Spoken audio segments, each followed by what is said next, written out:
नमस्कार, मी दीपाली बालविश्व मराठी बेबी वर्ल्डमध्ये सर्वांचं मनापासून स्वागत। आजच्या या व्हिडिओमध्ये आपण सविस्तररित्या जाणून घेणार आहोत काही असे पदार्थ की जे पदार्थ पावसाळ्यामध्ये मुलांना वरदान ठरतील आणि काही असे पदार्थ की जे पदार्थ तुम्हाला पावसाळ्यामध्ये मुलांना देणं टाळणं अपेक्षित आहे। तर चला फटाफट आपला आजचा व्हिडिओ सुरू करूया। पावसाळ्यामध्ये वातावरणामध्ये होणारे बदल, आपली जीवनशैली आणि त्याचबरोबर लहान मुलांना या दरम्यान होणारा त्रास, उद्भवणारे वेगवेगळे आजार, या सगळ्या गोष्टी जर लक्षात घेतल्या तर या दरम्यान लहान मुलांना तुम्ही जर काही पदार्थ खायला देत असाल तर पावसाळा हा मुलांसाठी अगदी सुखकारक आणि आरोग्यदायी पार पडायला मदत होईल। यामध्ये सगळ्यात पहिला पदार्थ कोणता असेल तर ते आहे मध। मधामध्ये खूप साऱ्या अँटीबॅक्टेरियल, अँटी इन्फ्लामेटरी, अँटीऑक्सिडेंटल अशा प्रॉपर्टीज असतात, ज्यामुळे लहान मुलांची रोगप्रतिकारक शक्ती ही बूस्ट व्हायला, चांगली व्हायला, स्ट्रॉंग व्हायला मदत होते। त्याचबरोबर मधामुळे बाळाचा घसा आहे हा साफ राहायला, क्लिअर राहायला मदत होते। याचबरोबर बाळाचं डायजेशन आहे हे स्मूथ होण्यासाठी किंवा बाळाचं डायजेशन इम्प्रूव्ह होण्यासाठी सुद्धा मध हा खूप जास्त फायदेशीर ठरतो। आणि उठल्याबरोबर तुम्ही बाळाला मध चाटवत असाल तर ते बाळासाठी खूप जास्त फायदेशीर ठरेल। विशेषतः पावसाळ्यामध्ये तुम्ही बाळाला जर बाळाच्या आहारामध्ये हळदीचा समावेश करत असाल तर पावसाळ्यामध्ये होणारे जे काही नॉर्मल इन्फेक्शन्स आहेत, व्हायरल इन्फेक्शन्स आहेत किंवा बाळाला सर्दी, कफ, खोकला होणं याचं प्रमाण हे खूप कमी येतं किंवा बाळाला त्यापासून प्रोटेक्शन मिळायला मदत होते। त्यानंतरचा पुढचा पदार्थ आहे ते म्हणजे लसूण। नॉर्मली आपण आपल्या रोजच्या जेवणामध्ये लसणाचा वापर हा करतच असतो, पण जेव्हा आपण लहान मुलांसाठी काही पदार्थ बनवतो तर त्यावेळी बाळाला तिखट तर लागणार नाही ना, बाळाला पचेल की नाही, अशा खूप साऱ्या शंका आपल्या मनामध्ये येतात। पण अशी कोणतीही शंका न घेता 6 महिन्यापेक्षा मोठे जी बाळं आहेत त्या मुलांच्या आहारामध्ये थोड्या प्रमाणामध्ये जर तुम्ही लसणाचा वापर करत असाल तर ते पावसाळ्यामध्ये बाळासाठी खूप जास्त फायदेशीर ठरेल। पुढचा पदार्थ आहे ते म्हणजे काढा। या अगोदर चॅनलवरती आपण या काढ्याची रेसिपी शेअर केलेली आहे। तुमच्यापैकी बऱ्याच जणांना ह्या काढ्याची रेसिपी माहीत सुद्धा असेल।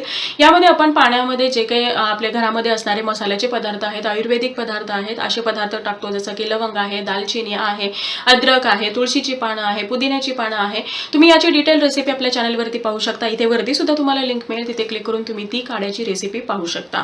हा जो काढा आहे हा काढा तुम्ही 10 महिन्यापेक्षा मोठ्या बाळाला डेली सकाळी उठल्याबरोबर 1 चमचा जरी देत असाल तरी सुद्धा बाळाची इम्युनिटी बूस्ट होण्यासाठी, बाळाची रोगप्रतिकारक शक्ती छान होण्यासाठी, बाळ निरोगी राहण्यासाठी खूप फायदेशीर ठरतं।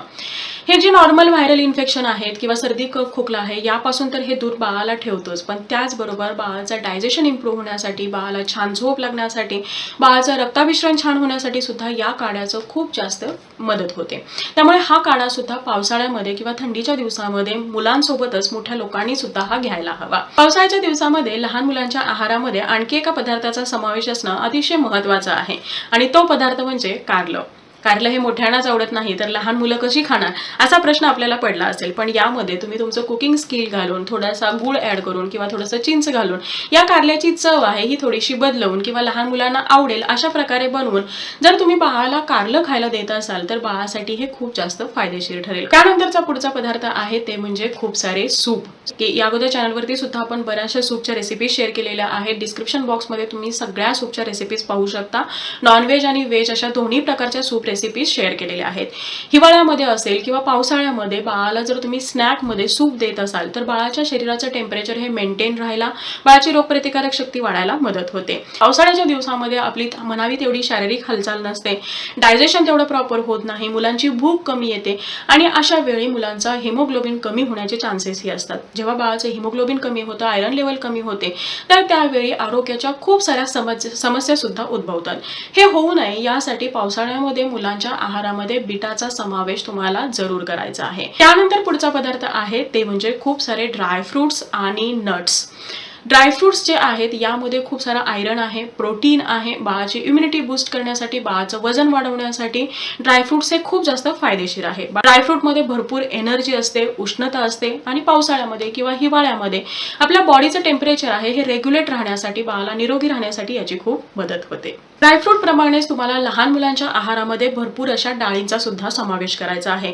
डाळी सुद्धा प्रोटीनचा एक छान असा सोर्स आहे। डाळीमध्ये भरपूर एनर्जी असते, विशेषतः बाळाला जेव्हा सर्दी, कफ, खोकला असतो, तर त्यावेळी तुम्ही मिक्स डाळींची खिचडी जर बाळाला देत असाल तर ते बाळासाठी एकदम एनर्जेटिक आणि बाळाला एक बॅलन्स्ड मील देण्यासाठी फायदेशीर ठरतं. याचबरोबर तुम्हाला लहान मुलांना पावसाळ्यामध्ये जेवढे काही फ्रुट्स येतात, जेवढी फळं येतात, ती सगळी फळं तुम्हाला बाळाला द्यायची आहेत. मग ते सफरचंद असू द्या किंवा आणखी जांभूळ आहे, चेरीज आहेत, सगळी जेवढी काही पावसाळ्यामध्ये येणारी फळं आहेत अशी फळं तुम्हाला बाळाला द्यायचं आहे. पावसाळ्यामध्ये काही काही ठिकाणी आंबे सुद्धा सापडतात. आंब्याचा समावेश तुम्हाला करायचा नाही किंवा कलिंगड, टरबूज याचा समावेश करायचा नाही.